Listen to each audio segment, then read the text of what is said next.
Big boss Malayalam season 7 live അപ്ഡേറ്റിലേക്ക് തന്നെ പോകാം. അപ്പോൾ ഈ ഒരു സീസണിലേക്ക് വന്നപ്പോൾ മുതൽ നമ്മുടെ അനീഷ ആയിരുന്നു ഒറ്റപ്പെടൽ നാടകം അല്ലെങ്കിൽ ആ ഒരു സ്ട്രാറ്റജി പയറ്റിക്കൊണ്ട് ഹൗസിനുള്ളിൽ ഒരു ശ്രദ്ധ പിടിച്ചു പറ്റാൻ വേണ്ടി മാക്സിമം ശ്രമിച്ചുകൊണ്ടിരുന്നത്. എന്നാൽ ഇപ്പോൾ രണ്ടാമത്തെ ആഴ്ച കഴിഞ്ഞ് മൂന്നാമത്തെ ആഴ്ചയിലേക്ക് കടക്കുമ്പോൾ അനീഷിന്റെ ആ ഒരു റോള് അനുമോൾ എടുത്തിരിക്കുകയാണോ എന്നൊരു സംശയമുണ്ട്. കാരണം ഒറ്റപ്പെടലായിട്ട് കാണിക്കുകയും മറ്റുള്ളവർ അനുമോളെ ആക്രമിക്കുന്നു, മറ്റുള്ളവർ അനുമോൾക്ക് നേരെ തിരിയുന്നു എന്നുള്ള ഒരു സംഭവം പ്രേക്ഷകരിലേക്ക് തിരിച്ചുവിടാൻ വേണ്ടിയിട്ടും തെറ്റിദ്ധരിപ്പിക്കാൻ വേണ്ടിയിട്ടും അനുമോൾ മാക്സിമം ശ്രമിക്കുന്നുണ്ട്. മാക്സിമം എല്ലായിടത്തും കരച്ചിൽ നാടകങ്ങളും മാക്സിമം എല്ലാവരെയും പോയി ചൊറിഞ്ഞ് അല്ലെങ്കിൽ മാക്സിമം എല്ലായിടത്തും പോയി പ്രശ്നങ്ങൾ ഉണ്ടാക്കി മറ്റുള്ളവരെന്തെങ്കിലുമൊക്കെ ആർഗ്യുമെന്റ്സ് തിരിച്ചു പറഞ്ഞു കഴിയുമ്പോൾ പിന്നെ സൈഡിൽ മാറിയിരുന്ന് കരയുകയും മറ്റുള്ളവരുടെ അടുത്ത് പോയി കുറ്റം പറച്ചിലും ഇച്ചിരി ഒന്ന് കൂടിയിട്ടുണ്ട്. ഈ ഒരാഴ്ച നോക്കി കഴിയുമ്പോൾ പല രീതിയിലും അനുമോൾ പ്രശ്നങ്ങളിൽ പ്രശ്നം ഉണ്ടാക്കി ആ ഒരു പ്രശ്നത്തിന്റെ ഇടയ്ക്ക് എന്തെങ്കിലും ഉണ്ടാക്കി ആരെങ്കിലും എന്തെങ്കിലും പറയുന്നത് നോക്കി അവിടെ പ്രശ്നം ഉണ്ടാക്കി മറ്റു പലരും അനുമോൾക്ക് നേരെ തിരിയാൻ വേണ്ടി കാത്തിരിക്കുന്നത് പോലെ പല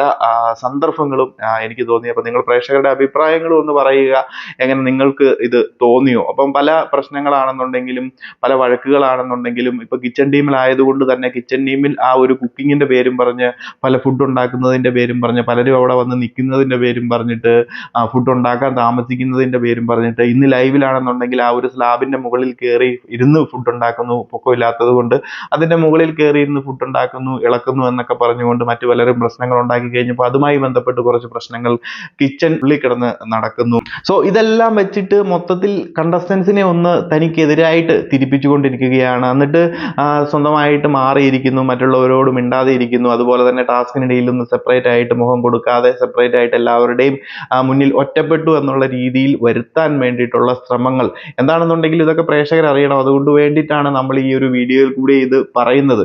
കാരണം പ്രേക്ഷകരെല്ലാവരും ഇത് കാണുന്നുണ്ട്, എല്ലാവരും ഇത് ശ്രദ്ധിക്കുന്നുണ്ട്. എങ്കിൽ പോലും കുറെ ഫാൻസും അതും ഇതും ഒക്കെ PR വർക്കുകളും എല്ലാം ചേർന്ന് ഈ ഒരു സംഭവങ്ങളെല്ലാം വെളുപ്പിക്കാനുള്ള ശ്രമങ്ങളൊക്കെ നടത്തുന്നുണ്ട്. അപ്പൊ അറിയത്തില്ലാത്തവരും ഇതൊക്കെ അറിയണം. അപ്പം പ്രോപ്പറായിട്ട് നിങ്ങൾ വോട്ട് ചെയ്യുക, പ്രോപ്പറായിട്ടുള്ള ആൾക്കാരെ വിജയിപ്പിക്കാൻ ശ്രമിക്കുക. ഇതുപോലെ നിങ്ങളെ പ്രേക്ഷകരെ പറ്റിച്ച് അല്ലെന്നുണ്ടെങ്കിൽ ഓരോ അഭിനയങ്ങൾ നടത്തി ഓരോ സ്ട്രാറ്റജികൾ വർക്കൗട്ട് ആക്കി അതും ഇതുപോലെയുള്ള ഫേക്ക് സ്ട്രാറ്റജികൾ വർക്കൗട്ട് ആക്കി ഈ ഒരു സീസണിലേക്ക് വിൻ ചെയ്യാമെന്ന് കരുതി വരുന്നവരെ ആരും നമ്മൾ സമ്മതിക്കരുത്. എന്താണെന്നുണ്ടെങ്കിലും അനുമോൾ ഈ ഒരു ഒറ്റപ്പെടൽ രീതിയിലേക്ക് മറ്റുള്ളവർ തനിക്ക് നേരെ തിരിയുന്നു, തന്നെ ഒറ്റപ്പെടുത്തുന്നു, താൻ ചെയ്യുന്ന എല്ലാം നല്ല കാര്യങ്ങളാണ്, മറ്റുള്ളവരെല്ലാം ചെയ്യുന്നത് മോശം കാര്യങ്ങളാണ്, ഞാൻ എല്ലാം പെർഫെക്റ്റ് ആണ് എന്ന രീതിയിലേക്ക് മാറ്റി കൺവേർട്ട് ചെയ്തുകൊണ്ട് തനിക്ക് നേരെ എല്ലാവരും വരുന്നു എന്ന രീതിയിൽ ഇപ്പോൾ ഒരു ഒറ്റപ്പെടൽ സ്ട്രാറ്റജി പിടിച്ചുകൊണ്ട് മാറിയിരുന്ന് തനിച്ചിരുന്ന് ക്യാമറ സ്പേസ് തനിച്ചിരിക്കുന്നു എന്ന രീതിയിലേക്ക് ആക്കാനുള്ള ശ്രമങ്ങളൊക്കെ നടത്തുന്നുണ്ട്.